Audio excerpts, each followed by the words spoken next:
Bonjour. Dans cette vidéo, on va explorer un petit peu les angles dans les triangles et l'idée de la preuve géométrique. Alors, on a une conjecture ici, pour commencer, que si les deux côtés d'un triangle ont la même longueur, c'est-à-dire si on a un triangle isocèle, les angles opposés à ses côtés ont la même mesure. Alors, disons qu'on a un triangle ABC donné ici et que le côté AB et le côté AC ont exactement la même longueur. Ça, c'est l'information qui est donnée. Notre conjecture, c'est que l'angle B et l'angle C auront la même mesure. C'est-à-dire, on a si AB égale AC, alors, et ça c'est ce qu'on veut prouver, angle B égale l'angle C. Pour prouver ceci, je vais dessiner une ligne perpendiculaire. Soit AD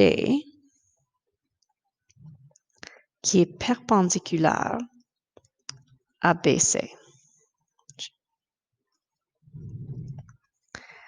La preuve que l'angle B égale l'angle C est dans le fait qu'on a des triangles à rectangles ici. Alors, je sais que AB égale AC parce que ça c'est donné. Et je sais que AD égale AD parce que c'est évidemment le même côté. Puisque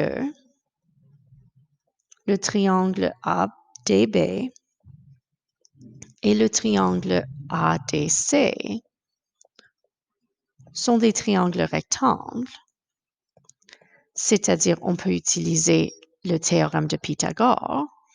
Si deux des trois côtés sont les mêmes, le théorème de Pythagore va donner exactement la même longueur pour BD et DC.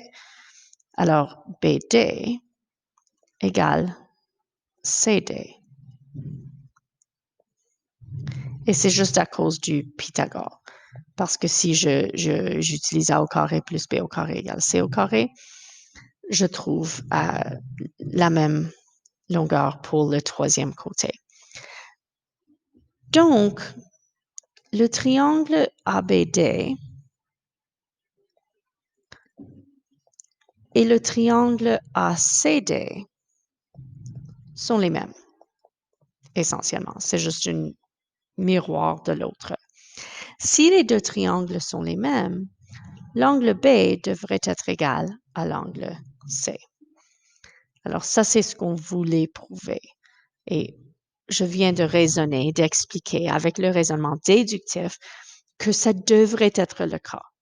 C'est basé sur le fait que si AB égale AC, j'ai deux triangles rectangles qui sont égaux. Et si les deux triangles sont les mêmes, les rapports entre les côtés sont tous les mêmes, donc les angles devraient tous être les mêmes. En passant, l'opposé, le converse, ce qu'on dit, le converse est aussi vrai. On n'a pas prouvé le converse, mais je vais vous le dire, c'est vrai. Et ça, c'est que si angle B égale angle C, alors si on commence à l'autre côté de l'équation, alors le côté AB égale le côté AC. Alors, on a maintenant quelque chose qu'on connaît au sujet des triangles isocèles. C'est-à-dire, si c'est un triangle isocèle et il y a deux côtés qui sont les mêmes, il y a aussi deux angles qui doivent être les mêmes. Ou si je commence avec le fait que deux angles sont les mêmes, je sais maintenant que deux côtés sont les mêmes. On va parler aussi des angles intérieurs et extérieurs des triangles. Un angle intérieur, logiquement, un angle qui est à l'intérieur du triangle. Celui que j'ai marqué en bleu ici, c'est un angle intérieur. En vert, c'est un autre angle intérieur. Et rouge, c'est le troisième angle intérieur.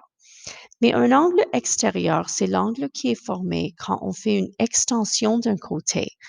On fait l'extension, par exemple, du côté comme j'ai dessiné ici. Et l'angle extérieur, c'est donc cet angle à l'extérieur du triangle.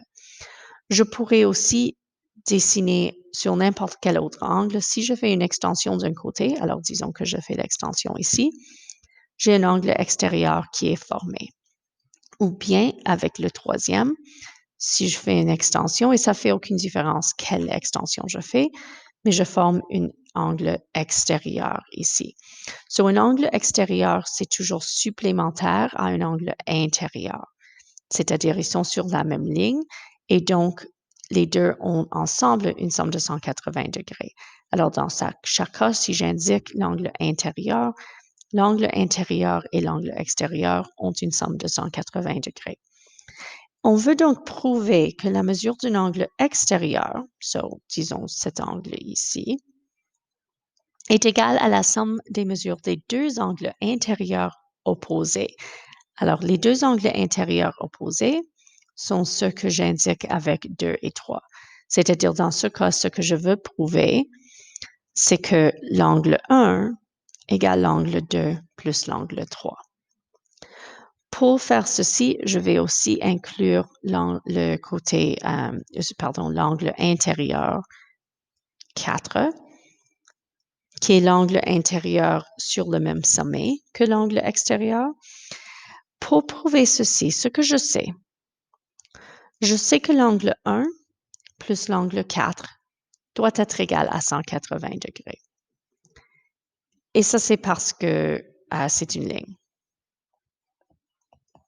Et tous les angles qui forment une ligne ont une somme de 180 degrés. Mais je sais aussi que l'angle 4 plus l'angle 2 plus l'angle 3 devrait aussi être égal à 180 degrés parce que c'est dans un triangle. Et tous les angles dans un triangle doivent avoir une somme de 190 degrés. Sachant donc, avec cette première équation, je vais réarranger pour obtenir que l'angle 4 est égal à 180 degrés moins l'angle 1. Et je peux donc substituer ceci dans la deuxième équation. So, je vais prendre cette expression et je vais substituer ici pour l'angle 4. Alors, on a 180 degrés moins l'angle 1 plus l'angle 2 plus l'angle 3 égale 180 degrés. Maintenant, je suis presque là.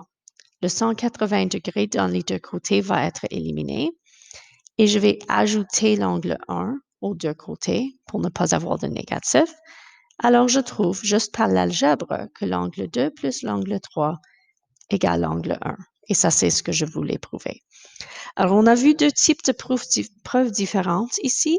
Dans cette preuve, c'était une preuve plutôt algébrique. C'est quand même basé sur les faits géométriques que les angles sur une ligne ont une somme de 180 degrés et les angles dans un triangle ont une somme de 180 degrés.